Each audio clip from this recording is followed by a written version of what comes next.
Donald Trump হঠাৎ করে যুদ্ধবিরতির মেয়াদ বাড়িয়ে দিয়েছে। হুম, এটা আমরা অনেকভাবেই ব্যাখ্যা করতে পারি। প্রথমত যে ব্যাখ্যাটা, ট্রাম্পের আর কিন্তু যুদ্ধ করার মুরত নাই। উনি যে লম্ফজম্পটা করছেন যে আক্রমণ করব আবার বোমা ফেলবো, আসলে সে তাকাত নাই। হুম, ডোনাল্ড ট্রাম্পকে তার পারিষদরাও বুঝিয়েছেন যে আর হুম, না, ইনাফ ইজ এনাফ। আপনি তো একটা বিষয় বোধহয় জেনেছেন। আপনার কাছে চলে যাওয়ার কথা, আপনার মিডিয়ার মানুষ। তো সেটা হলো এই, ওই যে ড্যান কেইন, যে commander in chief of joint স্টাফের যে চেয়ারম্যান জেনারেল ড্যান কেইন, হুম, তিনি কিন্তু তার সাথে ডোনাল্ড ট্রাম্পের প্রচন্ড বাকবিতণ্ডা হয়েছে সিরিয়াস, এবং হুম, হোয়াইট হাউস থেকে উনি খুব রাগান্বিত ভাবে বের হয়ে গেছেন। জেনারেল ড্যান কেইন বের হয়েছেন এই জন্য যে ডোনাল্ড ট্রাম্প কখন এরা যুদ্ধ যুদ্ধবিরতির মেয়াদ বাড়িয়েছে তখনই, হুম, যখন হুম, ড্যান কেইন একদম সরাসরি প্রতিবাদ করেছে। হুম, সরাসরি কি উনি চাচ্ছেন নিউক্লিয়ার বাটনটা, হুম, নিউক্লিয়ার কোড যেটাকে বলে, বুঝছেন? নিউক্লিয়ার কোড হুম, দিলে, এটা আসলে আপনি জানেন তো যে অ্যাটম বোমের যে নিউক্লিয়ার এই যে কোড থাকে কিন্তু আর্মির হাতে, আর্মি ইজ কন্ট্রোলিং প্রত্যেকটা দেশে। হুম, আপনার পাকিস্তানও army is controlling nuclear power. ইন্ডিয়াতেও নিউক্লিয়ার কন্ট্রোলে থেকে কিন্তু বিজ্ঞানীরা না, আর্মির কন্ট্রোলে চলে যায় বোমাটা যখন তৈরি হুম, হয়। The hmm, American nuclear power is not exception. It is been controlled by army authority. তখন ড্যান কেইনকে বলে যে ইয়েটা দাও, কোডটা দাও, নিউক্লিয়ার কোড। বলে যে নো। বলে যে কেন? না, আমি ইরানের উপরে বোমা চার্জ করবো। Never ever. So long I hmm, am in the position of the commander in chief of the American army, I am not in a position to allow this. I am not offer hmm, nuclear code to you. Sir, please forgive me. আমি পারবো না। আমি দিব না। তারপরে হুম, তো অবস্থা খারাপ, অনেক চিৎকার নাকি করেছে। তো চিৎকার কি, হু কেয়ারস? এর মধ্যে আপনি ইরানেও আটকা ছিল পাইলটরা, যারা হুম, ওইখানে গিয়ে প্লেন, যাদের প্লেন ইয়া করেছে না, ইরানিরা জেট ফাইটার ফেলে দিয়েছে, তাদের হুম, পাইলটরা তো বেঁচে গেছে। প্যারাট্রুপার হিসেবে প্যারাট্রপিং করে নেমে গেছে। ওই পাইলটরা আটকা হুম, আছে। এরা একটা মিলিটারি ডিপ্লোমেসি চালিয়ে ইরানের সাথে কথা বলে ইরান জেনেভা কনভেনশনটা অনার করেছে। পরে হুম, ওইগুলা ফেরত দেওয়ার প্রতিশ্রুতি দিয়েছিল।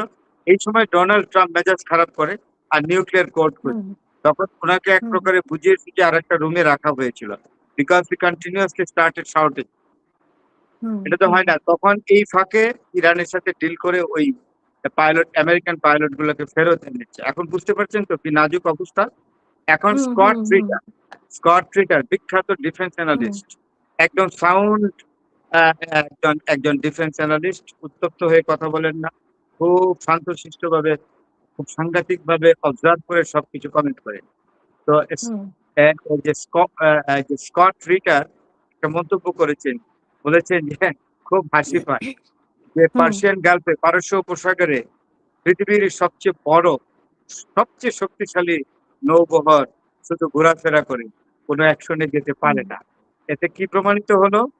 যে আমেরিকান নেভি আসলে কোনো কিছু করারই ক্ষমতা রাখে না। এগুলো এক। হুম, সেকেন্ডলি বলল যে আরেকটি খুব ইন্টারেস্টিং ম্যাটার, যে পৃথিবীর সবচেয়ে শক্তিধর সেনাবাহিনী আমেরিকা, ট্রেডিশনাল ওয়ারে পৃথিবী বিখ্যাত। তারাও এখন পর্যন্ত তাদের এই সেনাবাহিনীর একটি সদস্য, একটি সৈন্য ইরানের মাটিতে নামতে পারে নাই।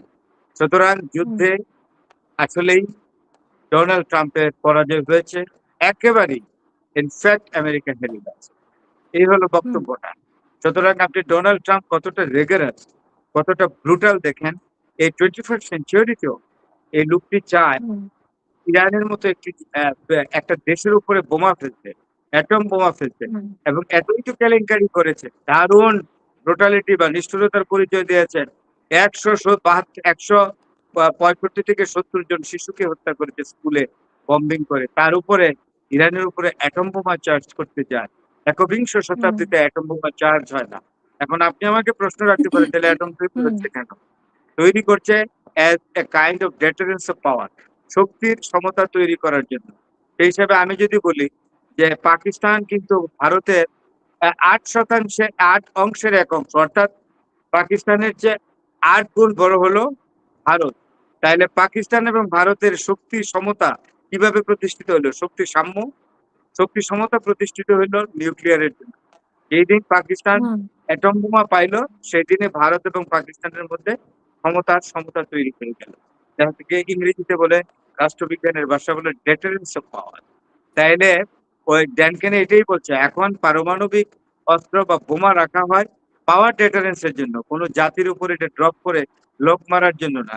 নিউক্লিয়ার পাওয়ার একবারই ব্যবহৃত হয়েছে হিরোশিমা এবং নাগাসাকির উপরে, সেটা আমেরিকাই করেছে। আর সেটা হবে না। এটা কোন দেশ যদি আক্রমণাত্মক হয়, তাকে প্রতিহত করার জন্য অন্য দেশটি নিউক্লিয়ার পাওয়ার করবে। এটাই হলো কথা।